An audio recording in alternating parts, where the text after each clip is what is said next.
Any song written by Rodgers and Hart or George Gershwin is sure to be a classic. Consider the following. This is the scene backstage at the legendary Troubadour in 1979. The venue is absolutely packed with people and sound checks are underway with guitars wailing and drinks clinking. Here, legends abound. Then, without warning, mayhem ensued. Entering the promoter's office, a young assistant appears visibly distressed. Once again, Ronstadt blasted out of the changing room. This is due to the fact that neither she nor the Eagles are associated with a single name on the roster of performers. This is his. With just a glance, she vanished. Nothing more than a chilly departure and total silence. No argument, no query, nothing. For years, the truth behind that fateful night remained a mystery. Plus, Linda kept mum about what transpired. The tabloids wouldn't have anything to laugh about because there weren't any public fights or tantrums, nothing more than polite interviews and an air of unfaltering poise. She carried that stillness for many years. However, the silence has been shattered now. When it comes to the 7 musicians she will never forgive, Linda Ronstadt is, at last, being forthright. These are the individuals who brought out the worst in the music industry, harmed her pride, and encouraged her to be an artist. How about the inventory? This isn't how you perceive it. These aren't just petty arguments or long-standing grievances that won't go away. Power struggles, broken promises, and subtle retaliation were common themes in rock and roll during this era. To what extent were you taken aback? She had close friendships with some of the individuals listed there. The first is a famous drummer who jumped all over her after using her as a stepping stone to stardom. You also have no idea who it is. Which drummers outgrew their bodies? Before the Eagles achieved rock stardom, Don Henley was Linda's drummer and backup singer. She showed him a lot of love in the early 70s, and he was grateful. Linda Ronstadt was a national phenomenon whose star was on the rise. Henley was that. Enjoying her notoriety, he remained silently behind the kit. Thanks to her, he got his big break. But once the Eagles took flight, everything shifted. Suddenly, Henley was no longer the modest artist. As the band's fame increased, so did his pride. They strolled down Sunset Boulevard like they owned it, the group that used to open for Linda. Henley treated one individual, who was instrumental in his success, as though she were the Canyon King and ignored her. In 1975, behind the scenes at the Universal Amphitheater, everything reached a boiling point. Something Henley said still hurts me. He joked with Linda, telling her to stop talking about original music and just listen to cover versions. The comments were disrespectful and denigrated all of her hard work and natural talent. Linda didn't merely depart, she promptly revoked his tour pass. Second chances do not exist. Among Henley's business associates, there were whispers that his ego had been unbridled for some time. In private, his friends and Roys discussed his drug-induced tantrums, his egocentric decisions, and the nasty things he would say to others when no one was around. Lying to Linda and treating her badly were the 2 things that hurt her the most. In their solitude, she would reveal that he was a fame-hungry climber who had lost touch with his inner self. A number of other individuals were also in the wrong. Because Linda's subsequent altercation was not a private affair, but rather took place in front of an audience, involving an inebriated singer, the theft of a microphone, and an indelible, humiliating moment that she would never forget. On that particular night, Jim Morrison made a mistake. Although the Summer of Love had come to a close in 1968, the anarchy persisted. As Linda Ronstadt continued to forge her path in a predominantly male-dominated industry, the electric energy of every concert the Doors performed was palpable. Stars and outsiders mixed freely at the secret after-party that night near the Whiskey A Go-Go, but nobody saw Jim Morrison's reaction when he saw Linda. With a few drinks in his hand and his shirt half unbuttoned, he was already strutting through the crowd. Morrison, who was delirious with pride, unexpectedly dragged Linda onto the stage mid-show. It was unplanned, unattractive, and dangerous. Attempting to kiss her in front of everyone else followed. Without thinking, Linda retreated. Morrison nearly toppled her microphone stand when he lost his footing. People exhale, gaze, and converse. People in the audience were on the edge of laughing or screaming. Despite the lack of film footage, the incident became a backstage story that aired on late-night radio shows for a long time. Morrison did not express regret. Further still, he persisted. He eventually mocked her on the radio, describing her as sweet but spineless, and claiming she was innocuous and quickly forgotten. There was no public response from Linda. Not her. In private, though, her remarks were very hurtful. Morrison was a brilliant nutjob who destroyed everything around him, according to her friends and family. For her, he represented more than just a wild act. He was emblematic of the toxic masculinity that threatened to dominate the music industry worldwide. While Morrison's acts caused emotional pain to others, the subsequent betrayal was not accompanied by slurred speech or drunken kisses.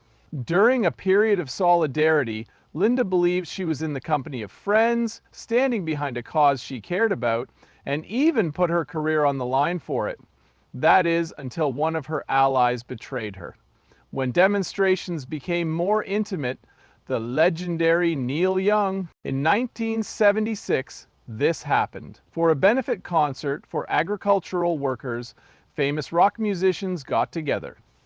Two musicians whose music and beliefs have been deeply influential were Neil Young and Linda Ronstadt. It appeared like they were fighting for the same cause, which was great to see at first. However, things changed once the light was turned on. Backstage, tensions rose when Neil began to disregard Linda's creative suggestions. He rejected her set list suggestions, barred her from performing certain songs, and criticized her sound, calling it too commercial. Worse yet, following the show, he supposedly told the press that she wasn't forced to protest. Linda wasn't genuine enough for the battle, and that was her point. She exited the event in tears. She took it personally because the person she admired and believed shared her beliefs. Rejecting her was the target of the attack she heard. It hurt more than any reviewer could have imagined to hear another campaigner call you a hollow.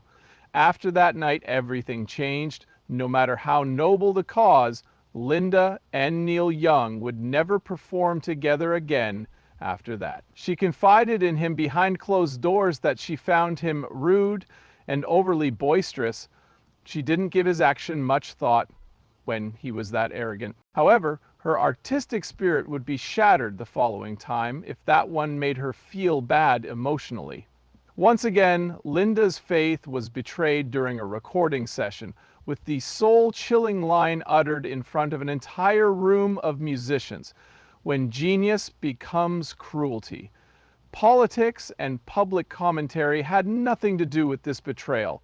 Leonardo da Vinci, the mad genius of experimental rock, Frank Zappa, was unconventional, forward-thinking, and unset. Contrarily, Linda Ronstadt was launching herself to new heights as a vocalist. It appeared at first glance to be a collaborative effort with the potential to push boundaries. However, it only lasted a few hours before it collapsed. With optimism, it started. Linda expressed her strong desire to capture a Zappa song on tape. Upon their arrival, however, everything began to go wrong. Despite her creative ideas, Zappa politely rejected them, stating that she sounded too pure. He claimed she was attempting to make his music sound more like a commercial song rather than an expression of his artistic vision. During a live practice, the stress finally gave out. Zappa abruptly ended the band's performance midway through their set. The room fell into a profound stillness. His next statement was, "This is what happens when you give a pop singer real music." He then laughed in front of everyone. There was a chill in the air. "Hey, Linda!" She totally didn't argue or yell. She had had enough of the humiliation and had decided to end it. A stealthy departure was her next move. After her departure, she ceased all collaborations with Zappa. She remained silent in public, although she may not have spoken it publicly. Her closest associates recall that she characterized Zappa as clever but cruel, praising his intellect but saying she could never trust him again. However, it was one thing to have creative differences with artists who were difficult to collaborate with.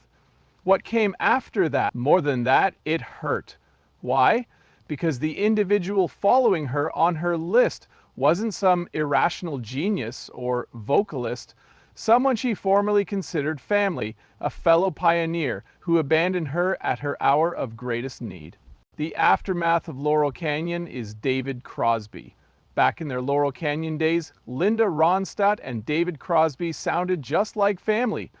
Together, they did more than just perform on stage and in the studio. Additionally, they shared an unspoken faith that originated in the counterculture movement that they were instrumental in establishing. When they were together, Crosby's duets and Linda's versatile singing seemed like they would never part ways. Still, by 1978, calm had completely dissipated. Linda requested a simple key change so she could improve the quality of her voice during vocal practice for a song they were co-producing. You should learn to adapt. Crosby responded to her request for assistance. A minor disagreement escalated into a major issue very rapidly. Even in the studio, they continued to argue using harsh language. The press picked up on the story within days, and the altercation quickly rose to prominence as one of the Canyon's most talked about conflicts. However, that was not the last thing. Crosby described Linda as manufactured, according to Rolling Stone, suggesting that she was more of a commodity than an artist. It was a devastating setback for Linda, who had relied on her inherent abilities and imagination to launch her career. A slash through the chest. During the discussions, she remained silent. Not her. She wasn't being passive, though, by remaining silent. Her movements were subtle but unmistakable. His name was taboo to mention among her band and inner circle. Everyone in the studio was instructed to keep quiet about him. She removed his songs from her live performances. His presence had faded from her life. Crosby had shattered Linda's perception of Laurel Canyon and their friendship. In her mind, she secretly viewed him as a warning sign, evidence that one's ego, drugs, and fame could corrupt even the most intelligent individual. In contrast to the warm and fuzzy lies Crosby told, the next item on her list was a chilly jab that transformed punk poetry into a vicious weapon: anger from a group of youths. Publicly humiliating Elvis Costello. In 1979, Cleveland was a bustling metropolis. There was a major gathering of people from various walks of life. As one of the headliners, the brilliant Linda Ronstadt was performing at the peak of her career, having recently released a number of critically acclaimed albums. She had widespread recognition. Even Elvis Costello couldn't tear his gaze away from her that evening. He was the newest member of the group. He lacked filter usage, was intelligent, and was impolite. Intelligent and rebellious, he had a grudge and a point to make in punk rock. Unexpectedly, though, something else followed. Costello ridiculed Linda's performance in front of the assembled reporters, describing it as background music for brunch. The jab was more than that. It was an open insult.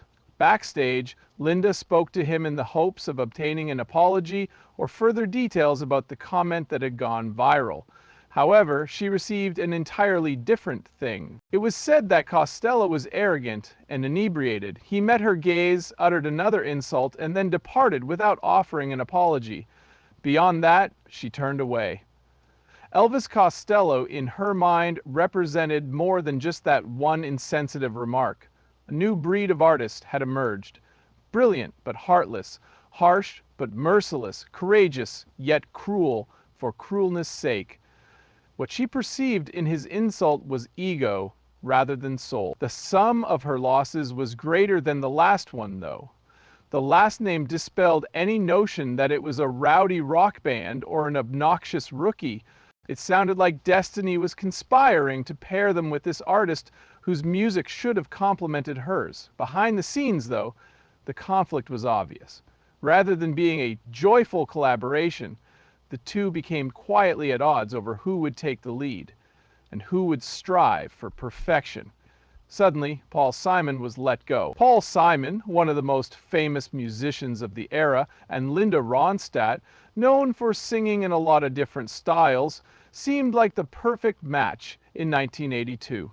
Everyone in the music industry and among his fans was ecstatic when she agreed to sing a duet with him on his next album. Upon paper, it appeared to be an illusion. As time went on, it became an increasingly worse nightmare. From the very first practice, something was off. Simon criticized her performance, pausing takes to correct unnecessary words. The words were changed without her permission, and the singing advice he offered came across as criticism with a veneer of kindness. According to Linda's loved ones, she later compared it to getting in trouble with the principal. Her every note was scrutinized, but not rehearsed. They were never a good fit chemistry-wise. Disdain and superiority stifled any chance of original thought. Over the years, the song languished, unfinished, unreleased, and unmentioned. Contrarily, Linda was unharmed by a single track. The subject was the unfair treatment she endured due to her voice and work, not a partner but a boss instead. She vowed to herself after that experience that she would avoid any future collaboration with Paul Simon. The final crack was the one that finally broke Linda Ronstadt's silence on her greatest betrayals. 7 athletes, 7 wounds, all healed over the years, because behind every melody lies a tale, one that remains untold until the courageous choose to divulge it. For all these years, she remained silent because she has never been one to give fuel to rumors. For decades, she let the music do the talking. The stated truths are not intended to exact revenge. They center on being forthright. She was gifted, but she also faced narcissism, treachery, and a brutal industry. By finally telling these stories, she isn't belittling anyone. Rather, she is simply lifting a veil, because sometimes it's in the silence that we discover our strength, not in the songs we sing. To what extent were you shocked by each of these stories? Is Linda's decision to remain silent for so long justified in your opinion? Specify in the space provided. After this, we ask that you like and subscribe. And until then, take care.